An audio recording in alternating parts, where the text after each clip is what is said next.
5, 4, 3, 2, 1, 0.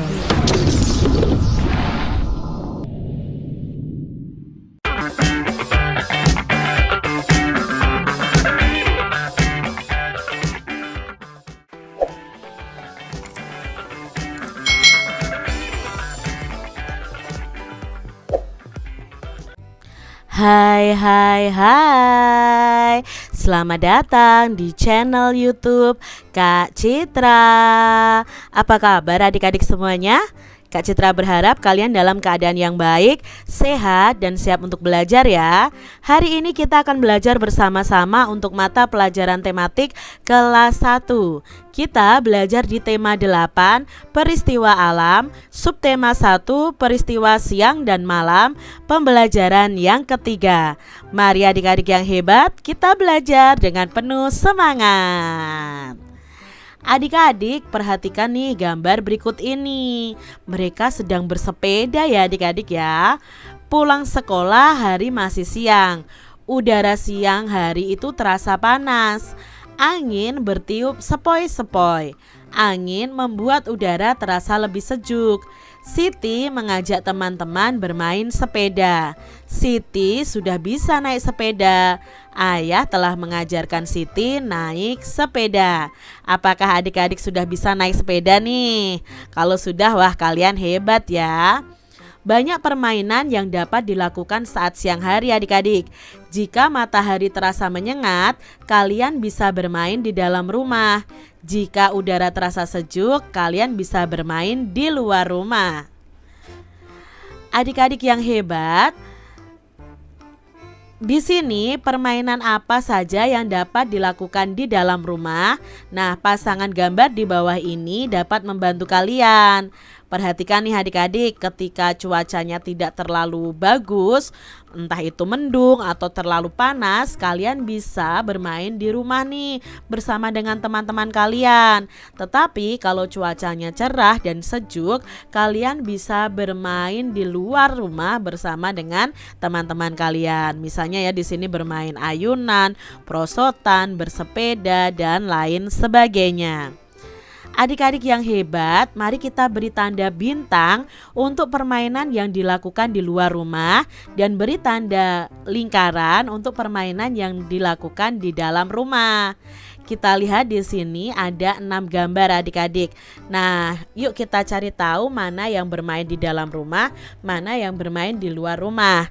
Nah, yang gambar pertama ini bermain dakon adik-adik namanya. Ini permainan di luar rumah, tetapi sebenarnya juga bisa dimainkan di dalam rumah adik-adik. Lalu bermain kasti. Bermain kasti itu kan berarti di lapangan. Nah, berarti ini permainan di luar rumah. Lalu bermain egrang. Bermain egrang ini juga bisa dilakukan di luar rumah. Berikutnya bermain boneka. Bermain boneka itu dilakukan di dalam rumah adik-adik.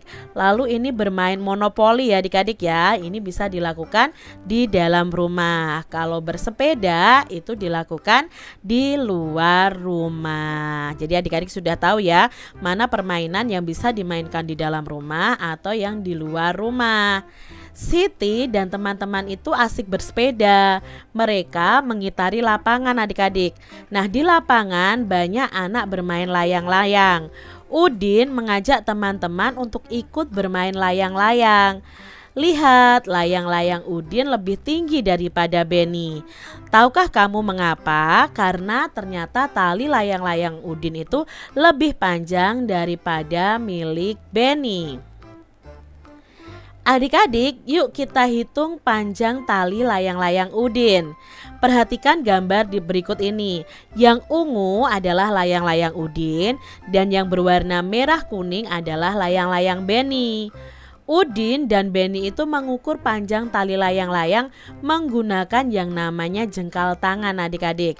Nah, setelah diukur, panjang tali layang-layang Udin itu 30 jengkal tangannya Udin dan panjang tali layang-layangnya Beni itu hanya 20 jengkal dari tangan Udin.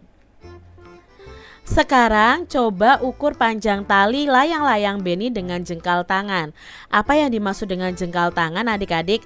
Nah, ini adalah contoh jengkal tangan. Satu jengkal tangan adalah kalian merentangkan telapak tangan kalian, lalu dari ujung kelingking sampai ujung jempol ini disebut dengan satu jengkal.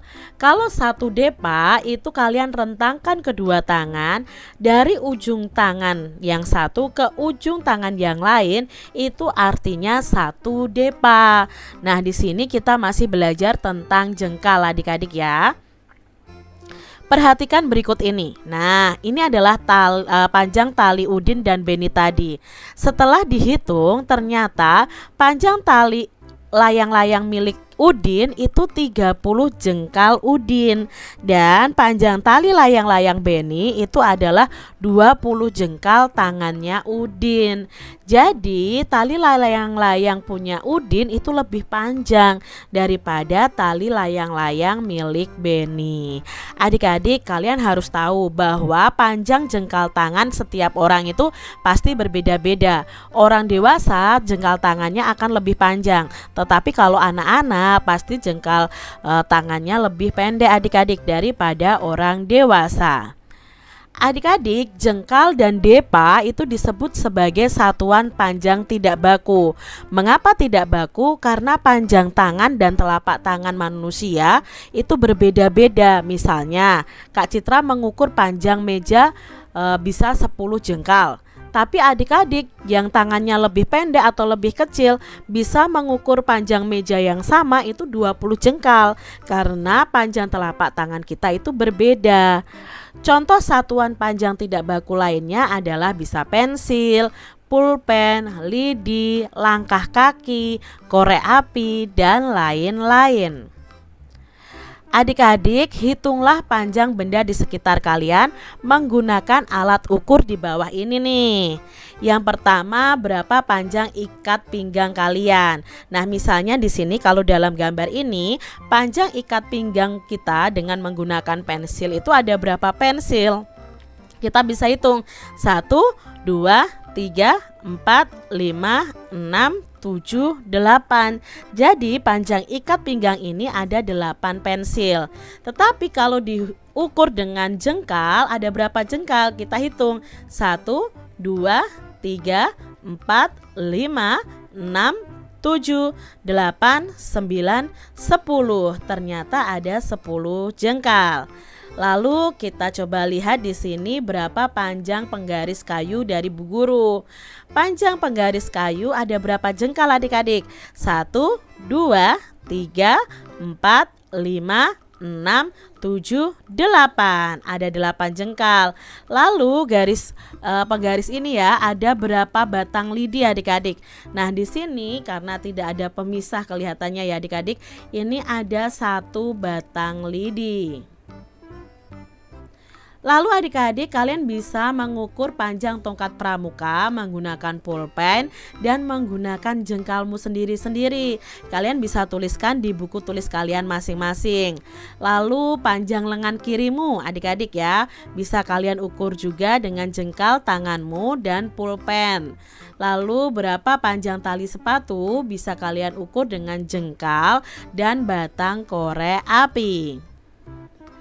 Adik-adik, jengkal dan depa tadi disebut dengan satuan panjang yang tidak baku ya. Diingat-ingat karena masing-masing orang panjang tangan, panjang jengkal itu berbeda-beda. Berlatihlah untuk mengukur benda lainnya adik-adik. Kalian dapat menggunakan berbagai benda sebagai alat ukurnya.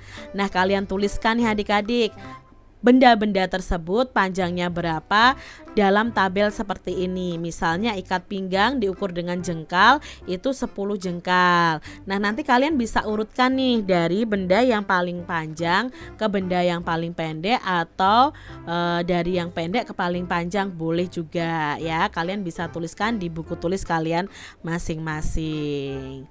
Adik-adik, masih ingatkah kalian dengan lambang sila ini? Nah, mengukur harus dilakukan dengan benar adik-adik. Menuliskan hasil ukuran harus dilakukan dengan benar juga. Dalam bersikap sehari-hari pun kita harus benar. Bersikap adil kepada teman-teman, selalu berbuat baik kepada sesama. Nah, sikap ini itu sesuai dengan sila kelima Pancasila. Di sini sila kelima Pancasila itu kan simbolnya ada padi dan kapas. Kapas itu melambangkan kelembutan dan kebaikan adik-adik. Warna putih melambangkan kebenaran. Adik-adik, apakah bunyi sila kelima Pancasila? Ya, bunyinya adalah keadilan sosial bagi seluruh rakyat Indonesia. Lalu apa nih lambang sila kelima Pancasila? Ya, lambangnya adalah padi dan kapas. Sikap apa yang harus kita lakukan agar sesuai dengan sila kelima Pancasila? Nah, sikap kita yang bisa kita lakukan adalah sikap adil dan baik kepada semua orang. Adik-adik, nah di buku kalian ada gambar nih seperti ini. Kalian bisa gunting dan susun lalu tempelkan sehingga membentuk gambar padi dan kapas. Misalnya kalau disusun seperti ini adik-adik ya, bisa kalian kerjakan di buku kalian masing-masing. Adik-adik yang hebat, diskusikan nih bersama teman kalian. Pernahkah kalian bersikap adil kepada sesama? Lalu tuliskan ya hasil diskusi kalian pada tabel di bawah ini. Misalnya sikap adil yang pernah dilakukan.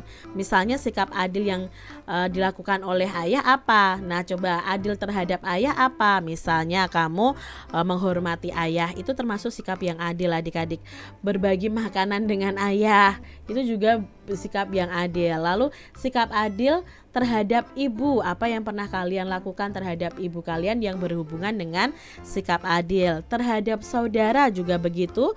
Lalu terhadap teman, misalnya berbagi bekal makanan dengan adil, berteman dengan semua teman tanpa memandang agama, tanpa memandang warna kulit dan lain sebagainya. Itu contoh sikap adil di sekolah untuk teman-teman kalian adik-adik.